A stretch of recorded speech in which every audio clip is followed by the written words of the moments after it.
So this is the Pascal's triangle that we did yesterday or last time. Put it away. Okay.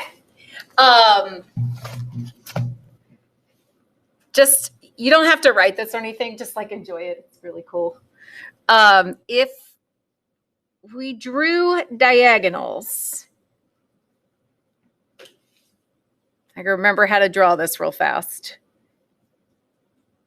Oh shoot. It's on one of these Google searches. I'll have to go back and show you it in a second. If we took all the numbers and we shaded all the numbers that are even.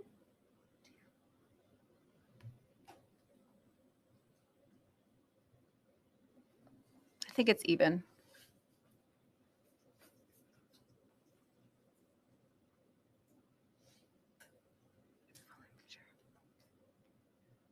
Okay, now I just pulled this up from the internet, so maybe I have to pull up a different picture. But basically, there are certain numbers, like if you shade them, these are the kind of patterns that show up. So like in this one, if this was Pascal's triangle, where at the very top it's 1, it's going to be 1 block, and then 1 1 will be 2 black blocks right at the top, and then 1 2 1. So they made the number 2 white, and then 1 3 3 1 has no 2s in it, so it's all black. Do you guys see what I'm saying? Right up here at the top. And then this would be 1 4 6 4 1. And so they made everything that's even white, and that's what it does. Just so crazy. And then this one would be everything that's divisible by 3. They made white. So we've got 1 1 1 1 2 1, and then 1 3 3 1, and then 1 4 6 4 1. So in this one, it looks a lot like the 2. It's different than the 2. If you look at it carefully, it's different. But that's what all the numbers divisible by 3 looks like if we would shade them in. Which is like crazy. I think it's crazy interesting. Here's some other ones. Like the one in the middle would be if we divided by 4s. That one if we divided by 8s. If the numbers were divisible by 8. See if they have others in here. And they're talking about other things that aren't.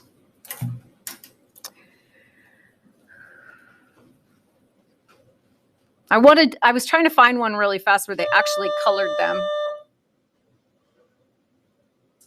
Like here's where they actually have the numbers in and they colored, or I guess they didn't color in the 2s. They colored in the ones that aren't divisible by 2, so you could see it better.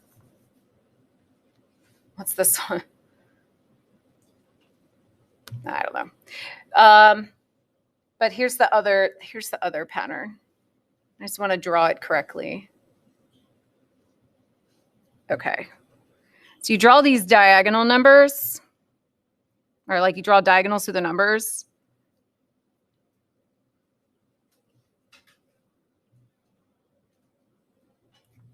Okay, I'm starting to do that. I'm not going to do it all because I'm not going to be able to do a very good job. But the diagonal passes through a number, you have to add it. So the very first diagonal, and I add up all the numbers it passes through, I get 1. The second diagonal, it only passes through 1. The third diagonal, it passes through a 1 and a 1, so I get 2. And then I get 1 plus 2, so that's 3. And then I get 1 plus 3 plus 1, so that's 5. The next one will be 8. Does anybody recognize 1, 1, 2, 3, 5, 8 as a pattern? Is that Nick?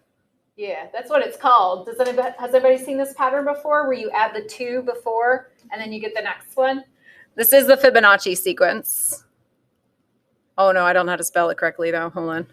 Let me find it somewhere on here. If it shows up. Bless you. Here, we look it up because I don't want to spell it wrong. Fibonacci. Oh, 2 C's, not 2 N's.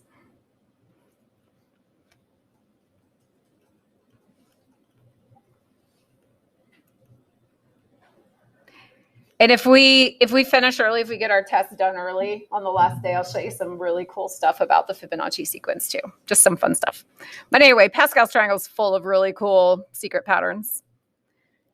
So what we're going to do today is we're going to use Pascal's triangle to multiply out binomials that I don't want to do by hand. These are not x plus y anymore. Now we've got stuff in there. So when you do this, the first thing you're going to do is look at your power, and you're going to say, if there's 4, then I'm going to have how many terms? How many terms? 5. And those terms, we're going to start by separating them by plus signs. However, you see there's a subtraction in the binomial, so some of it might change. So I'm going to have 5 terms. We go to the Pascal's triangle, which I already have drawn on the previous page, but if I needed to come up with it again, because it will not be given to you, then I would go 1, 1, 1, 1, 2, 1. And then just to get any more numbers, I'm going to add the 2 numbers above it. So we're going to have 1, 3, 3, 1. And then I'm doing the 4th power, so I need to get to the line that starts with 1, 4.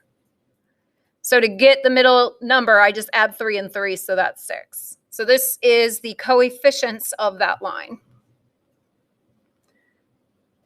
So 1, 4, 6, 4, 1. I'm not going to write, I'll just write it. 1, 4, 6, 4, 1. So there's my coefficients. Then we do like the x's going in descending power, but it's not x, it's 2x. So I need to have all of 2x to the 4th, then 2x to the 3rd, then 2x to the 2nd, 2x to the 1st, and then no 2x's in the last one. And then for the y's, I don't have y's, I have -3. So I'm going to have none of them in the first term, but in the second term, I'm going to have a -3. Then I'm going to have -3 squared. Then I'll have -3 cubed. And then I'll have -3 to the 4th power. So we're doing the exact same thing we did last class with x's and y's, only it's not just x's and y's.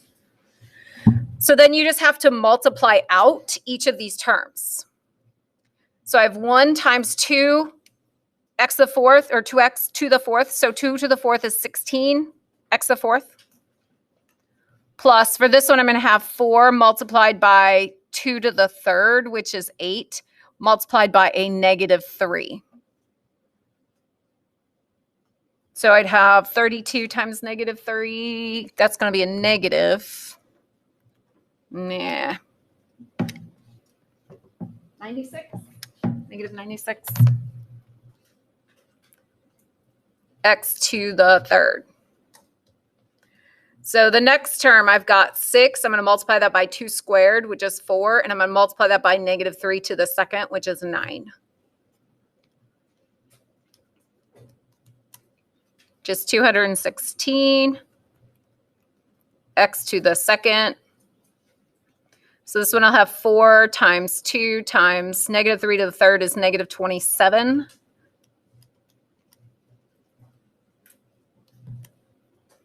So I get -216 x, and then I get -3 to the 4th, which is +81.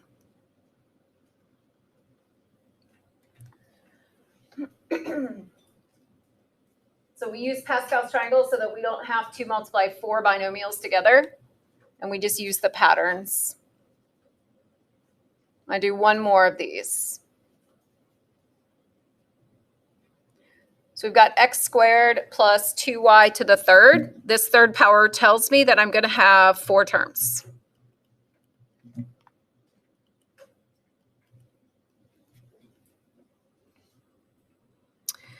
The x squared is like the x power. So the x squared goes to the 3rd power. Then the x, oh, I forgot my coefficients. Let me back up. Coefficients will be 1, 3, 3, 1 from Pascal's triangle. Then the x squared is what has descending powers, but every single time it's x squared,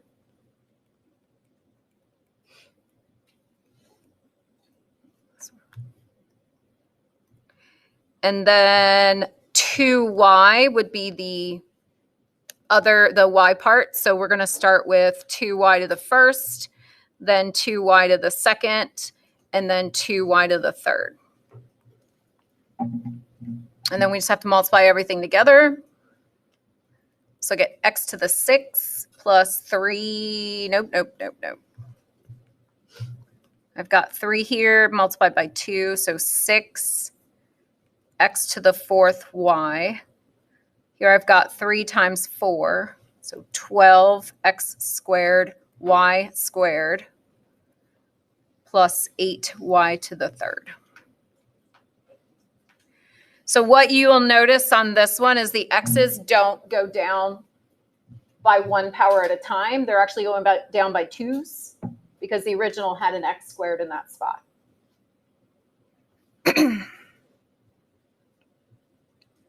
Does anyone have questions about? Yes, Brent. How come the y like does like goes like the opposite way that x does like with the powers? Because it starts the x starts up at like the 3rd power and the y is at the 1. Y is at 0. What? Yeah. Right. So why does it do that? Just the space that it's like the spot that it's in. Like if we were to multiply it all out, then y would eventually get multiplied out to the 3rd power. We just put it in the last spot because it's not like our main variable. It's not the first variable we come to. But they will always work that way, which allows us to do things like, how do we find x plus 3 to the 18th? Do we see a problem with trying to find x plus 3 to the 18th? Do we see any problems with that? Hey, we don't need to know what x is, but I know my first term is going to be x to the 18th. I know my last term is going to be what? 3 to the 18th. Maybe I don't multiply that out. How many terms are there going to be total? 19.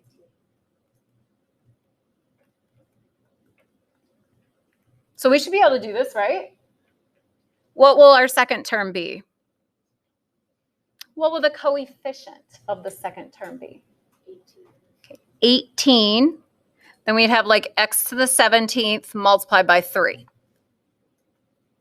What would be the coefficient of the third term?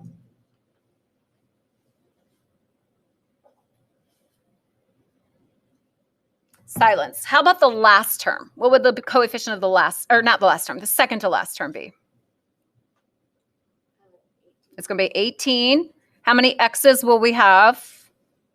The second to last. We'll have x to the first, and then we'll have 3 to the 17th, and I'm not going to multiply that out. So what's the next term coefficient that we would need?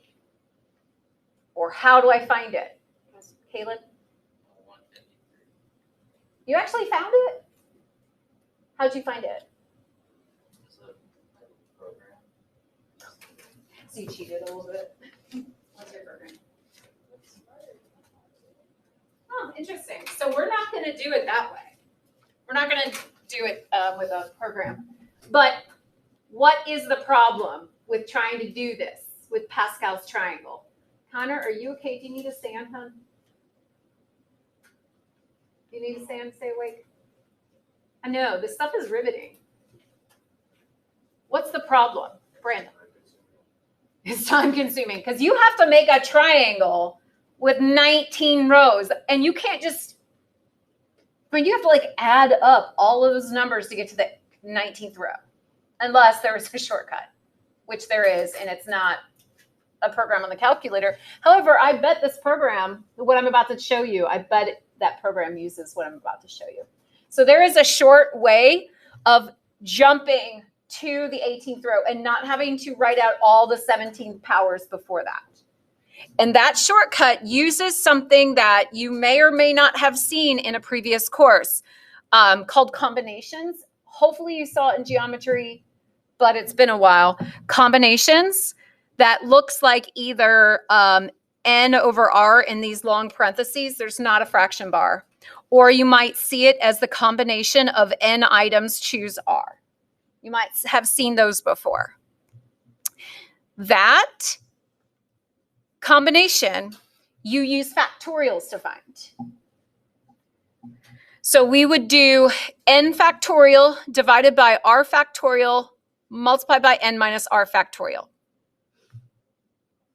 Like if I wanted to do 5 choose 2, if I wanted to do 5 choose 2, I would do 5 factorial divided by 2 factorial multiplied by 5 minus 2 factorial,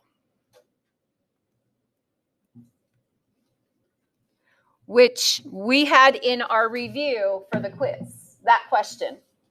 Not the very beginning of that question, but just this simplified factorial question. So I could do 5 times 4 times 3 factorial, cancel that with 3 factorial. I would have 20 over 2, which is 10. So in Pascal's triangle, we can denote any row by whatever the power is going to be our n.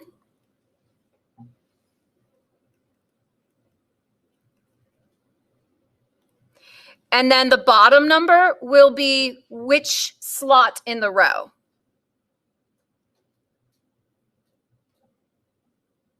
Which term. But you'll notice the first one is 0, so we're going to say which term of the row minus 1.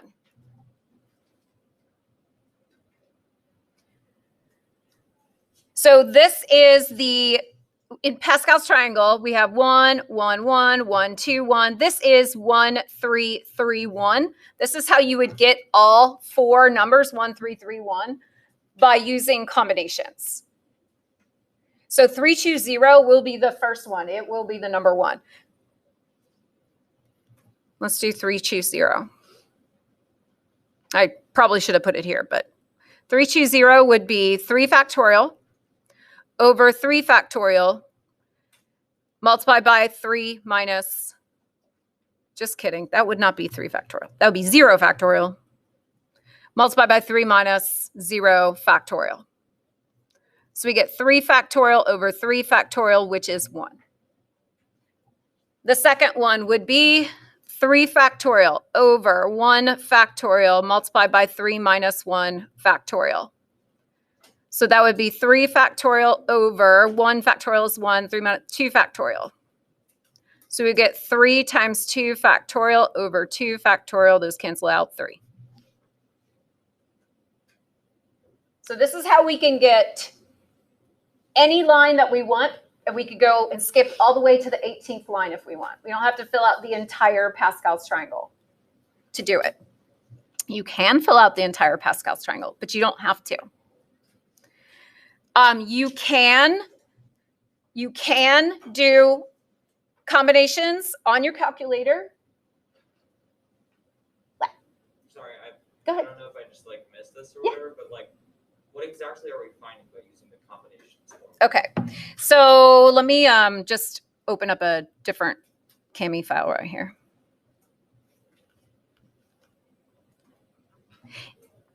It can be a shortcut for Pascal's triangle, the coefficients.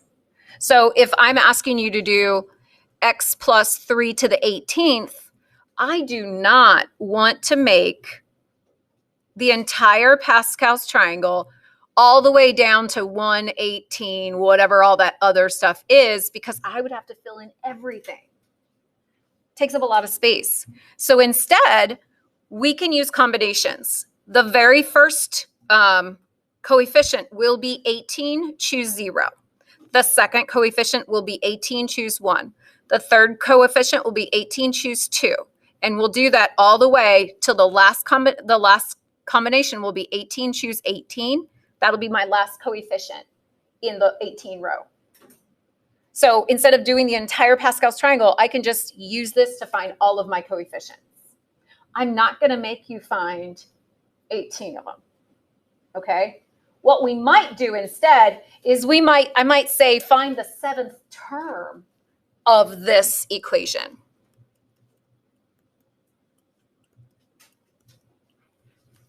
I'm not going to make you find all 19 terms, but I might say find the 7th term. And then you could, a major shortcut there. I have some examples like that. Okay. Does that make sense what we're looking for now? Okay. So you can do this on the calculator. It says go to math, PRB, number 3. And then if you have the older calculators, you have to type in the 8 first. Then you have to go to math, PRB, number 3. And you should get 28 if you try this really quickly. So if you go to math, I'm going to do it on my calculator up here. But if you have the older ones, you have to type in the 8 first. I might actually be able to type in the 8 first on this one too. So I can do it that way.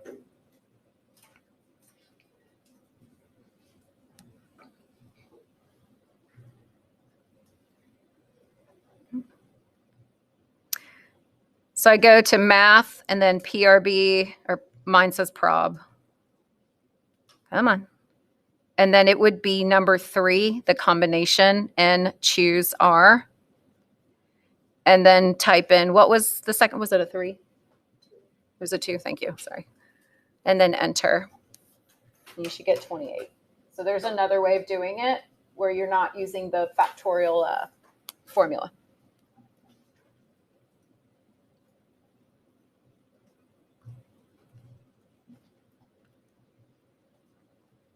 This is the binomial theorem that we've already discovered every single part of it. It looks so complicated, but what this is doing is telling us how to get every single coefficient, which I just showed you. This is showing us how to get the first term, the powers on the first term, which we discovered last time. And then it's showing us how to get the powers on the second term, which we discovered last time. It's just in all variables, so it looks really confusing. But all of that is called the binomial theorem. So I'm going to skip this one. Let's just go to this one right here. We're going to expand 3x minus 2 to the 4th using combinations or using the binomial theorem. So to do that, we have to look at our power, which is 4. And our first term is going to be 4 choose 0. Then we're going to have 4 choose 1, 4 choose 2, 4 choose 3, and 4 choose 4. We should have 5 terms because it's the 4th power.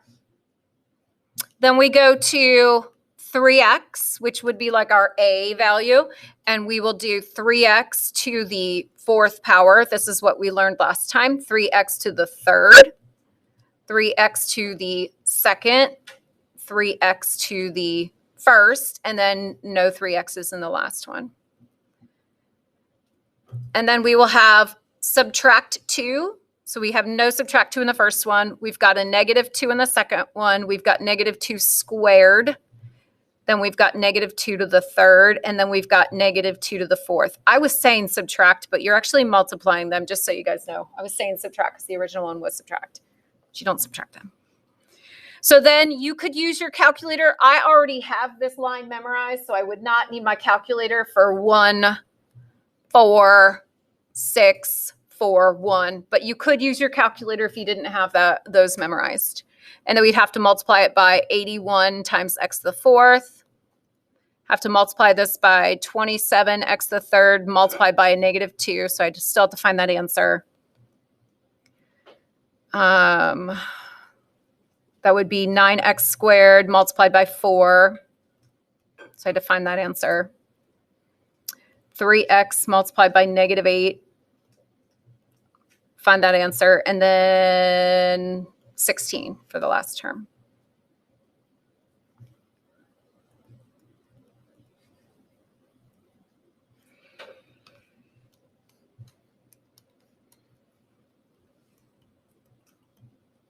And then I'm just using my calculator to multiply these together.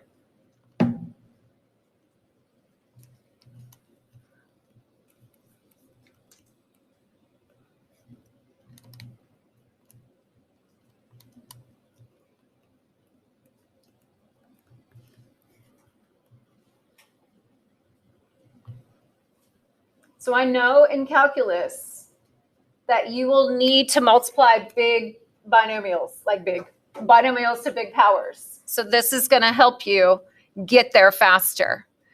And then the last thing is just finding the 7th term rather than finding all of them, just finding the 7th term.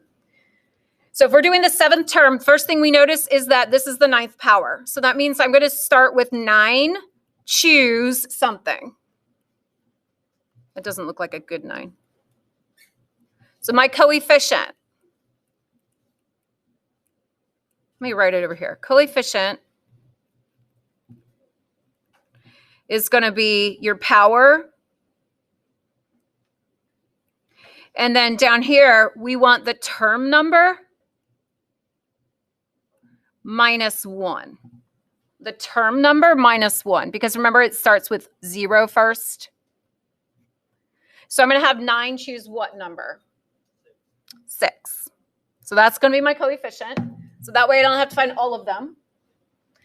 And then what goes here is going to be 4x, but then we have to figure out what power it is. And then what goes here is going to be negative y squared. Oops. Yeah. But then we have to figure out what power it is.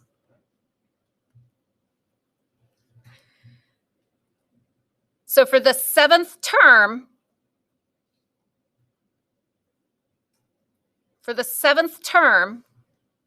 the number of 4x's and the number of negative y squareds has to add up to be 9. They have to add up to equal 9. And remember, the 4x's are starting with the first term with all 9 of them. First term has 9. The second term has 8. The third term has 7. The fourth term has 6. What will be in the 7th term? Nick.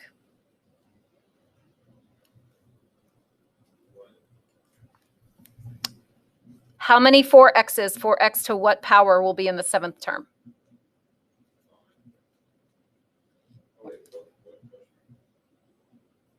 I'm trying to figure out this coefficient right here. 3. That is correct. And remember, the 2 of these have to add up together to give me 9. So then, Chris, what will be on my negative y squared? 6. Correct. So now, to get this 3 without having to list them all, to get that 3, that's going to be the n minus r value. And then this 6 is the r value. So where we have n minus r is that coefficient, not coefficient, power, and then the r is that power. And then this number right here, the r, is the term number minus 1. So once we have all that information, now we can find the answer. 9 choose 6. You can do it by hand or type it in your calculator. 9 factorial over 6 factorial times 3 factorial. So that would be 9 times 7 times 8 over 3 times 2. Man, probably should have done it on my calculator. Because now I've got 21 times 4. 84? Did anybody do it on their calculator? So I got to do my calculator to make sure. I'm on my way. I'm almost done. Okay. I got 84. Okay, good. So 84, then we have 4x to the third. So 4 to the third is 64 times x to the third. And then we've got negative y squared to the 6. So if I do a negative number, it's going to be positive if it's to the 6. And then we multiply our exponents. So I get to the 12th. And yeah, I'm definitely going to have to use my calculator. 84 times, well, I don't have to. I really want to use my calculator. And my answer is going way over here because I ran out of space. 5, 3, 7, 6, x to the third, y to the 12th.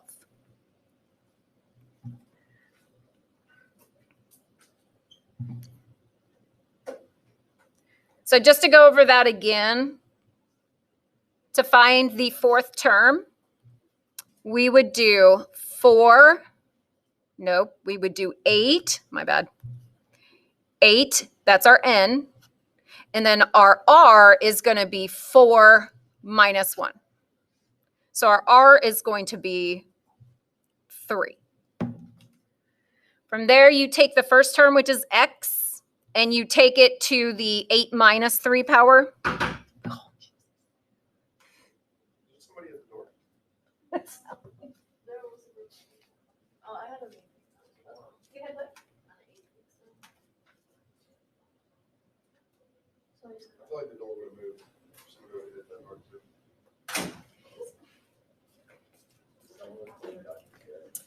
Okay, and then the -3 goes to the third power.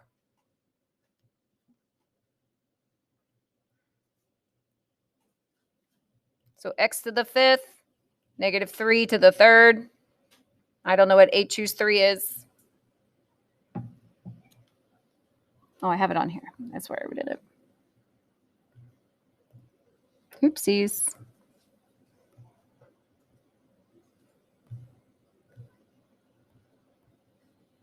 $56.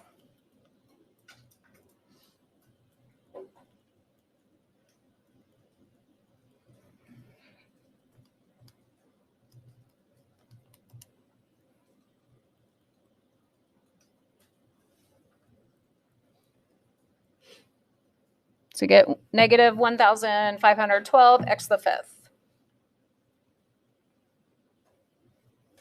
So last one, find the 6th term. So we're going to do 10 choose 5. Then we have y squared, and we take that to the 10 minus 5, so 5. And then we have 2 to the 5. So 10 choose 5.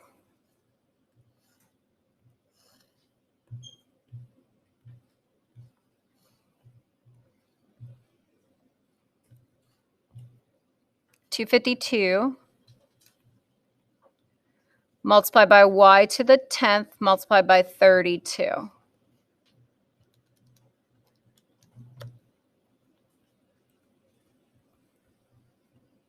Unless I made a silly mistake, then you'd have 8,064 y to the 10th. Okay, so that is the last thing that will be on our Chapter 9 test, and we got through what we needed to get through. So our test will be